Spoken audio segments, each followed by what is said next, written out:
sur la question du lait, il y a un puissant mouvement paysan désormais dans l'Union européenne qui est une manifestation de la détresse extrêmement grave dans laquelle se trouvent les petits et moyens paysans de l'Union européenne.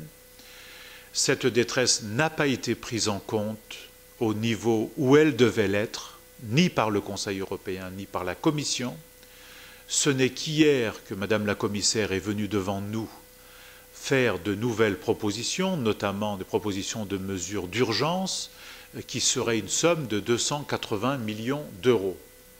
Autant dire qu'il ne s'agit que d'une petite goutte d'eau dans ce vaste océan du marasme agricole que nous connaissons aujourd'hui. Et donc, nous avons là une situation et une attitude de la Commission qui est totalement irresponsable. Personne ne peut comprendre que dans cette Union européenne et dans chacun des pays européens, on soit capable de venir au secours des banquiers, il y a quelques mois de cela encore, et qu'on ne soit pas capable de venir au secours des petits et moyens paysans qui, jour après jour, sont non seulement dans la désespérance, mais dans la faillite totale.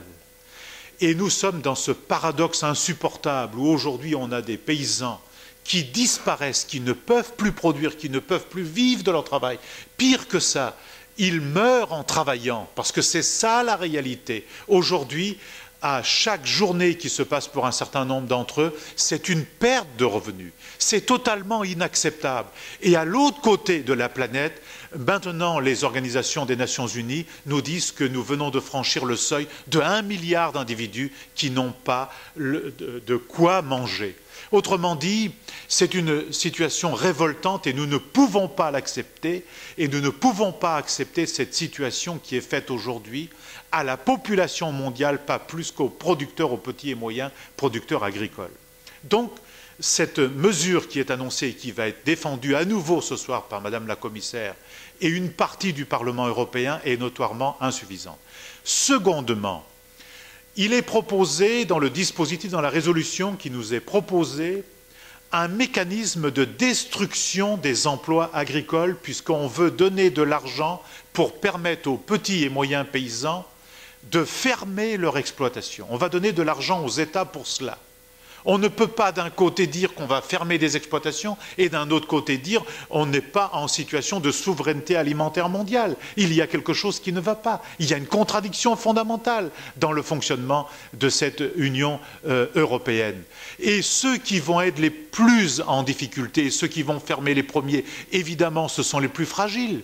Mais ce sont ceux qui font de la qualité, c'est-à-dire des petits exploitants qui valorisent des territoires pour faire des fromages de qualité, pour faire des productions de qualité qu'on recherche partout.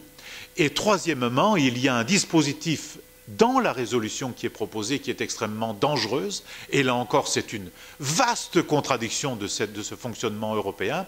D'un côté, on nous dit qu'avec le traité de Lisbonne, le Parlement européen aurait plus de pouvoir, et d'un autre, il y a un article dans la résolution qui nous est proposée ce soir, qui s'appelle l'article 186, et qui en quelque sorte demande au Parlement de donner les pleins pouvoirs à la Commission pour agir. Or, la Commission, elle pouvait agir, ça fait 5 ans que Mme Fischer-Boel est en fonction. Elle aurait pu agir depuis bien longtemps, on aurait pu prendre des dispositions depuis bien longtemps, on ne l'a pas fait. Par conséquent, nous allons combattre ça, nous allons continuer à le combattre, pas seulement dans cette enceinte, nous allons le combattre pied à pied, sur le terrain, et nous proposons des mesures d'urgence d'un niveau bien plus élevé. Deuxièmement, il faut des mesures de régulation de telle sorte que les prix à la production réaugmentent de telle sorte qu'on rémunère correctement le travail et les investissements des agriculteurs. Et troisièmement, on ne peut pas avoir une libéralisation totale de la production qui est la cause de la chute des prix. Donc il faut maintenir un mécanisme de quotas. À l'intérieur de celui-ci, on pourrait discuter, on pourrait décider que au-delà d'une certaine quantité de production, le prix pourrait devenir dégressif.